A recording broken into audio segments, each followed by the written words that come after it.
looking at a scenario in which France goes psychotic. Why? Because they want revenge. Because of World War II, Napoleonic Wars. Yeah. They want revenge. And well, their first target, Germany, for destroying them in World War I, and then embarrassing them and taking away all their dignity in World War II, turning them into the joke of the world. So yes, they're angry. And well, they invade Germany swiftly, as they quickly take over the Rhine, cross it, and move to take Munich. Yeah, Munich falls. And then they move in and take Berlin, but Germany doesn't surrender, as France destroys everything in its way. Eventually, surrender happens, and France decides it's time to annex Germany. Yes, they annex Germany. Annexation does not sound like fun, though. And well, next target, Benelux. Yes, they go after the Baltic nations in their revenge plot. And they take it over fast. Like, really fast. Because the lowlands they just see is in their way. And well, the lowlands crumble. And now to get rid of it. Because we don't need these borders that are artificially drawn. And then they go to war with all of Iberia. Why Iberia, you may be asking? Well, because why not? Also, they already taken over Monaco. And you might be looking, yeah, that's going to happen here. Well, quickly, France launches an offensive onto Barcelona, and they go through Andorra, and they take over the Catalonian areas.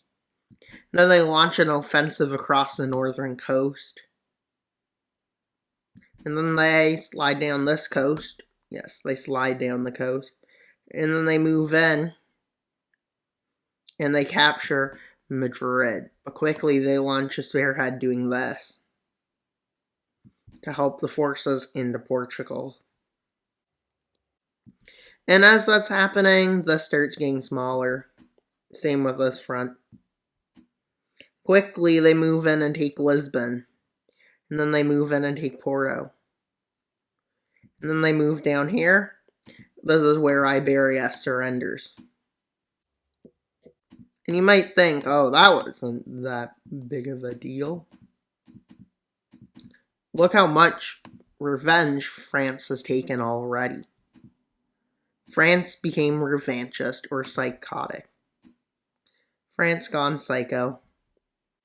And now to go to Italy, because they want war on Italy. Also, that includes San Marino and the Vatican. Just to state that. And I don't know why they want to invade the Vatican or San Marino, because there's nothing there. I guess they're just angry and gone psychotic in revenge. They lost it. They're no longer France. And quickly they move in and take Rome and the Vatican, and then they take over San Marino. And then they move in and manage to take over Venice. And then they land in Sardinia. No, not Sardinia, Sicily. And they move up into the south. And Italy at this point is forced to surrender, along with San Marino. You can just see how well they're doing. Well, I think they are the strongest nation in Europe without question now. And so they get revenge on Britain, and they also invade Ireland. But it's revenge on Britain is what it is. But they use Ireland as a landing ground to get more troops and ready to land on Britain. And they quickly take over it.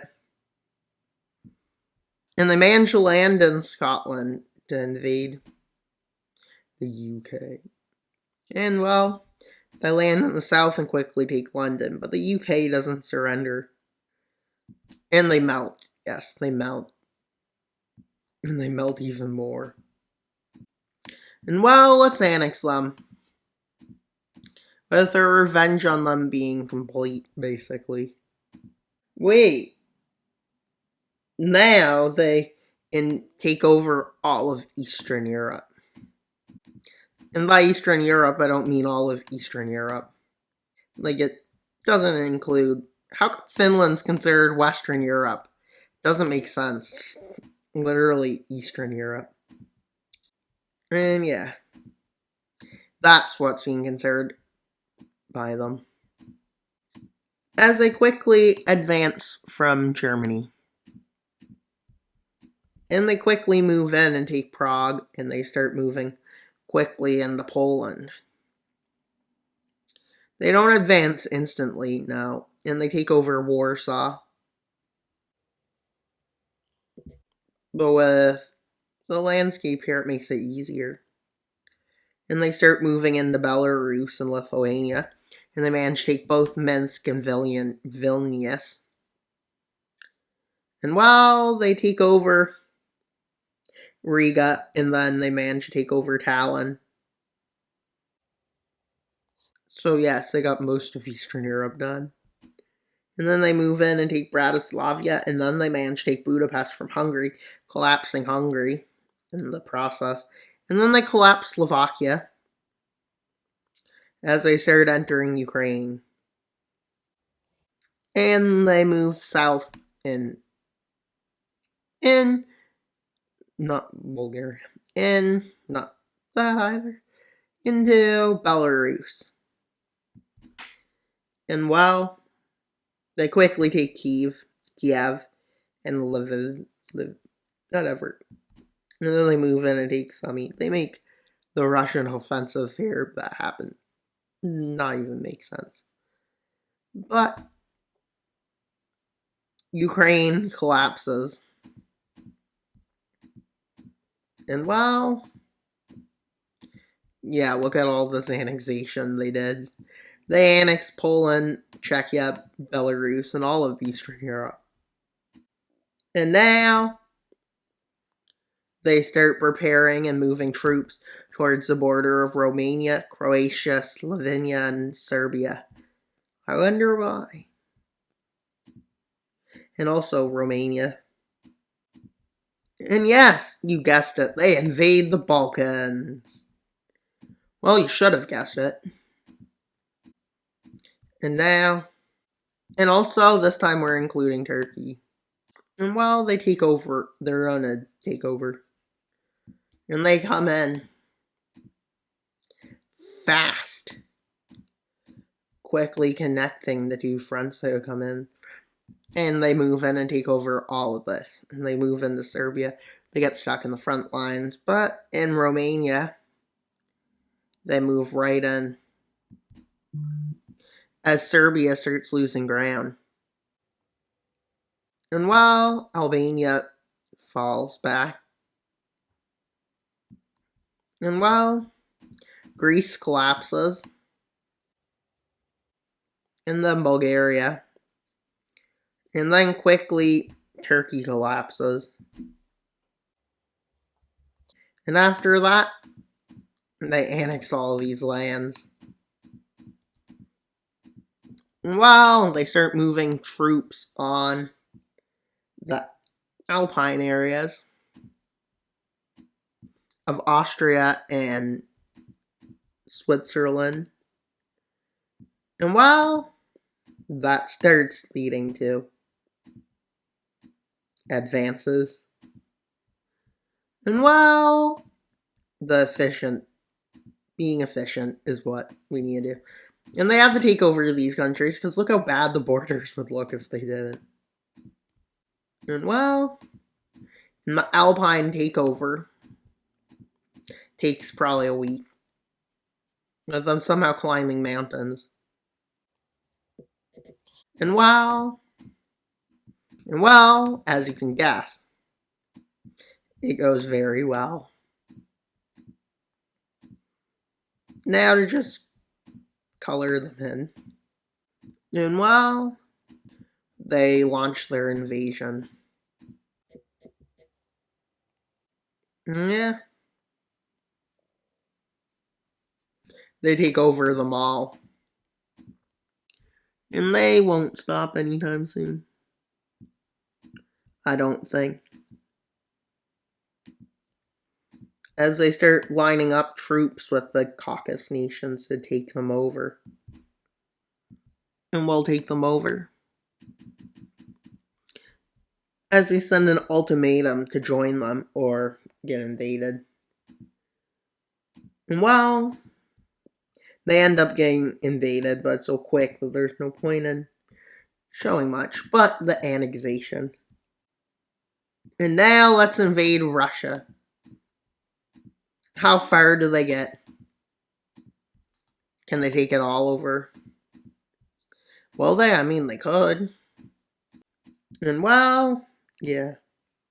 In the Far East, coloring random islands, hoping I don't color in random Japanese islands. Let's just hope. As they take over 3 areas quickly. Kaliningrad, they also take over Crimea, and, well, St. Petersburg.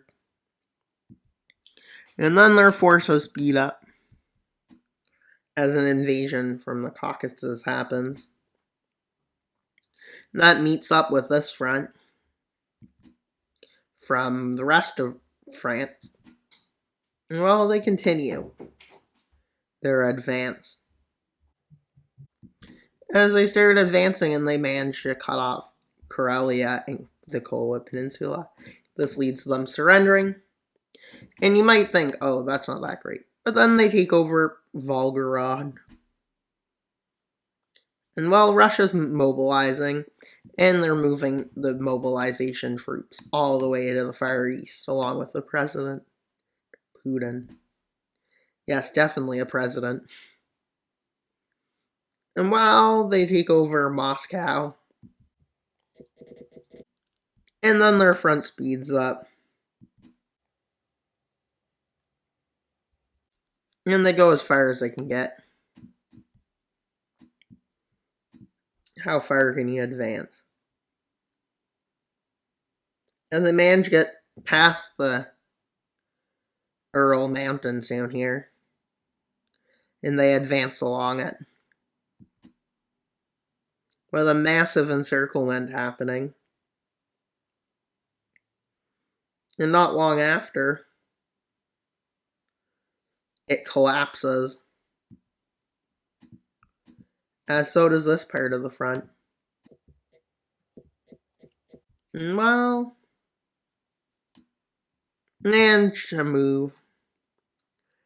Get all the way to Mongolia along here. And then they managed to advance like this. And well, that's as far as they get. As far as they get. And then Russia manages to launch some counteroffensives, even though all of their country's taken over. But they moved enough here that they can start pushing back. So let's see the Russian counter. The beginning of the counteroffensive includes rapid movements, with them pushing them back from Mongolia, and then on this front, they get pushed back all the way to the Ural Mountains, where the front stalls out for a bit. But then Russian forces break through. And it's the middle of winter. And while they take Volgograd back rapidly, and then their front doesn't slow down that much. It slows down quite a bit as they move in. And the Battle of Moscow breaks out, the second battle, and they manage to take it. With them pushing back to the border here. And well, they take St. Petersburg over. And well, they get completely pushed back by Russia.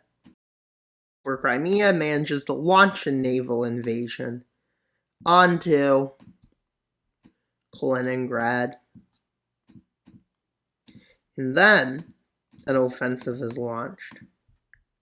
As Russia goes on the offensive now, on two fronts. Yeah.